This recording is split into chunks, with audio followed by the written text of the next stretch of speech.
Cosmetics, and what we're going to look at today are the light-dependent reactions, or the light reactions of photosynthesis. And before we start, it's important to remember that photosynthesis occurs in two steps, the first being the light-dependent reactions, or the light reactions, and the second being the light-independent reactions, or the Calvin cycle. So oftentimes when we're looking at light reactions, it's easy to break them up into kind of two steps by looking at the photosystem. So we're going to start with photosystem 2. And remember, photosystem 2 comes first because of the order that the photosystems were discovered. So what happens is when light gets absorbed by chlorophyll, and it's important to remember that chlorophyll is bound to proteins called antenna proteins, which you can't see here, but they surround the reaction center, which is P680 in photosystem 2. So what's going to happen when that photon of light gets absorbed is it's going to excite electrons. So electrons are going to go up in energy level. They're going to reach their excited state. And what happens is that electron is going to get transferred from chlorophyll into the reaction center. So what's happened so far is we've transferred the energy from the electron into the reaction center. And what's going to happen at the reaction center is the electron is going to get transferred to the primary electron acceptor.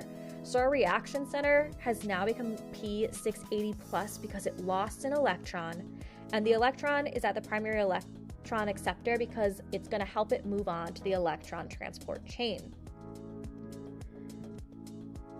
So how do we replenish this, right? Because we lost an electron, we need that electron back in order to keep this system going. So this is where water comes in. So what's going to happen with water is going to be split. And so water is going to be split into hydrogen ions and oxygen, but it's also going to release its electrons. And those electrons are going to be used to replenish the reaction center.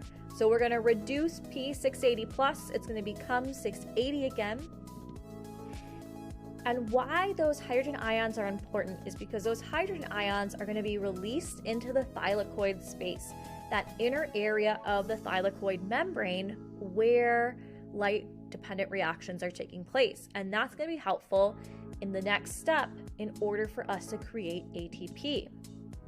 So the one oxygen atom that's produced when water is split is immediately going to go bind with another oxygen atom to create oxygen gas. And then that oxygen gas can be released through the leaves stomata and into the atmosphere. So what's going to happen now is our electrons are going to pass from photosystem 2 to photosystem 1 through the electron transport chain. And that's what we're going to take a look at. So that electron's going to move from the acceptor to the first step of the electron transport chain, which is called plastoquinone, which is a protein. It's then going to transfer to the cytochrome complex, which is an enzyme that just assists in the movement of electrons. And then the final step in this first electron transport chain is plastocyanin, just another protein. So what's happening here is the fall of the electrons from their excited state to their ground state from photosystem 2 to 1 is providing the energy to form ATP. So when we're splitting that water to replenish the electrons in photosystem 2, we're creating a concentration gradient of H pluses inside the thylakoid space. There's also some hydrogen ions outside of that thylakoid membrane, and when that energy is being released from the electrons, we use that energy to pump those hydrogen ions across the membrane. And then we're able to use those hydrogen ions through ATP synthase. So what's going to happen, we know when we have a high concentration of ions on one side of the membrane, it wants to diffuse through, in this case, facilitated diffusion to that low concentration. So when hydrogen ions diffuse through ATP synthase, it allows ADP and phosphate to join together to create ATP. And this ATP is really important because it's going to power our light-independent reactions, or the Calvin cycle, in step 2 of photosynthesis. So far, we've looked at how light is absorbed by photosystem 2. It's going to excite those electrons.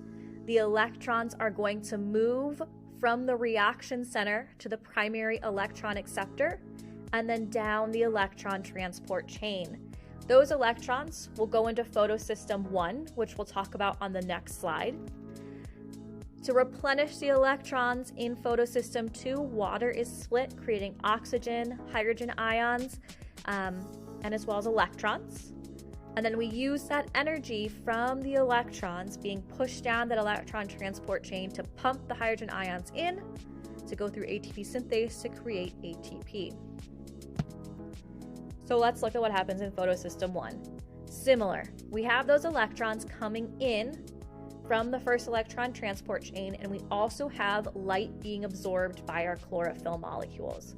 So right now, the electrons that came in from the photosystem are back at their ground state. So we're going to use that light energy to excite the electrons, which will move into the reaction center, which is in this case in photosystem 1 is P700. We're going to lose that electron to the primary electron acceptor, making the reaction center P700+. And then the electrons are going to go down a second electron transport chain.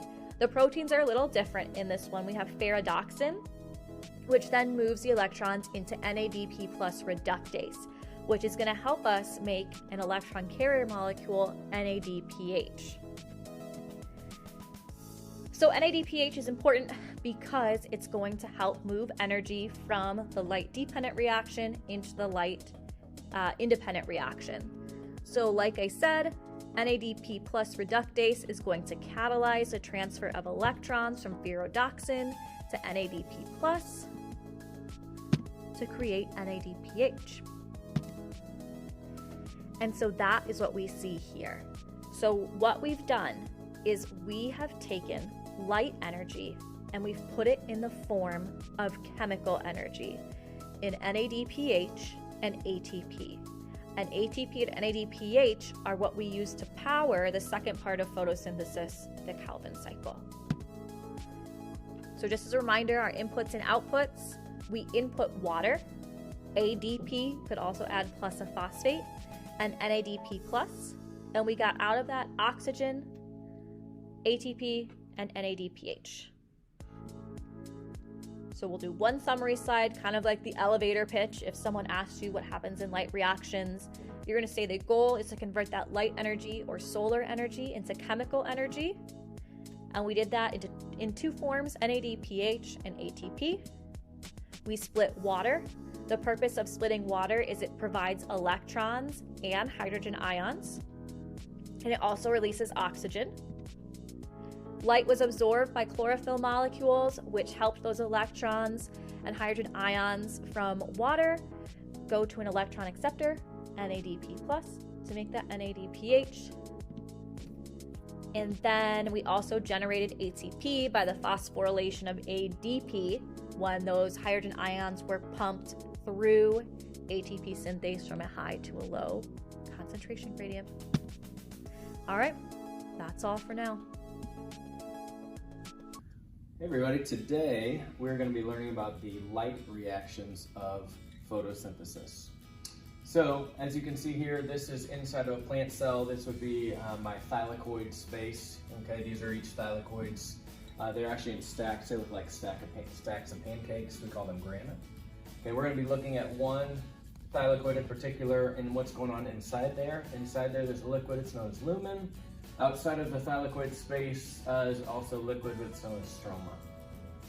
So we're going to talk about the different parts, proteins, different molecules that are going to be involved today. So we obviously have sunlight. Okay, we have hydrogen ions, also known as protons. They're going to be found anywhere where you're going to find water molecules. We also have these are water molecules. They can be found inside the plant cell as well as inside of the thylakoid space. As you can see, my sunlight over here, these are going to be pulled in by or absorbed by chlorophyll, which is going to be found inside some of your proteins, which we'll look at next. We have proteins inside of our thylakoid membrane. Okay, they're going to be doing a number of different jobs. This is photosystem 2, this is photosystem 1.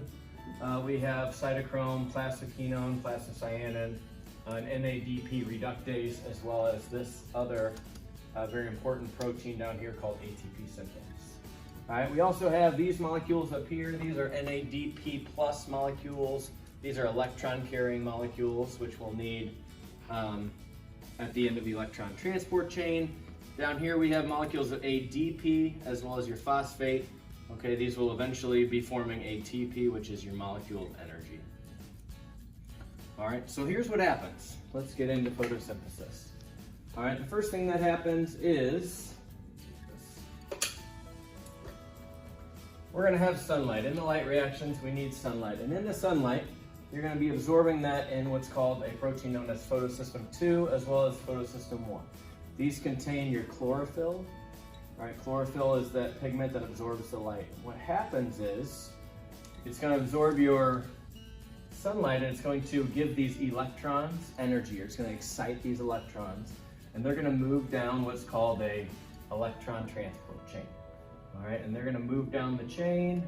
These electrons are also going to move down the chain from protein to protein. All right. While they're moving down the electron transport chain, they're going to be giving some of their energy to some of these proteins. And what these proteins will do with that energy is they will be pulling in or pumping hydrogens through the thylakoid membrane. All right, so it's going to be using their energy as acting as a proton pump. All right, as a participant of active transport. All right, they will make their way, these electrons specifically will make their way to photosystem 1, which they will be taking the space of these electrons that have been used, okay? And they will then be re-energized by the sun. These electrons that have already gone down this part of the electron transport chain will actually be picked up by this electron transport molecule known as NADP+. All right, now this protein, or enzyme if you will, NADP+, will pull in your NADP reductase will pull in your NADP+, it's going to pull in some electrons as well as a proton, okay, or a hydrogen ion. And what this enzyme will do, will put this molecule together and form an NADPH molecule. An NADPH molecule will then move out, disassociate from the enzyme, it will move into the stroma, and it will later be used in the Calvin cycle, or the dark reactions of photosynthesis. So now, since these electrons have moved down the chain, we're in need of replacement electrons for photosystem 2, which is where water comes in. Water, okay, has electrons, and what happens is this chlorophyll, when it gets light, acts as almost a vacuum, and it's going to take these electrons from this water molecule, all right, into the photosystem. All right, now with this water losing its electrons, these hydrogens no longer will stay attracted to the oxygen, and they will disassociate and become hydrogen ions in the stroma. Right? You'll also have this oxygen molecule in the stroma as well. So this goes on, you're going to repeat the cycle. These electrons will get excited again, they'll go down the electron transport chain, they will pull a hydrogen ion into your stroma. Okay, and they will continue to move. These electrons will get excited from the light as well. They will continue to move down the chain. We will pull in another hydrogen as well as my NADP+. Therefore, we are now making another NADPH molecule, which again will be used in part 2. All right, and this will continue. Okay, we'll add more hydrogen ions from these water molecules, these electrons, after the electrons have disassociated from there. And now we have 2 oxygen molecules, and they will bond together and form oxygen. This is how plants make oxygen. This oxygen molecule will then diffuse through the thylakoid membrane as well as out the stomata through the leaves into the atmosphere. Okay. So far, now we have lots of hydrogen ions, or a large concentration of hydrogen ions inside the thylakoid space, okay? And so what happens is we're gonna take a protein down here known as ATP synthase. This is gonna perform facilitated diffusion. So it's gonna allow these hydrogen ions, when they get a large concentration inside, to flow out the ATP synthase molecule. When that happens, this ADP molecule, which is essentially like a dead battery or a molecule of no energy, and a phosphate.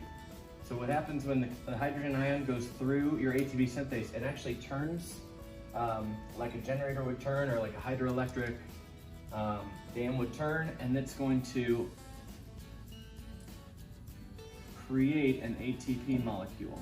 Okay, this is an endergonic reaction creating this ATP molecule, which will also be used along with the NADPH later in the dark reactions.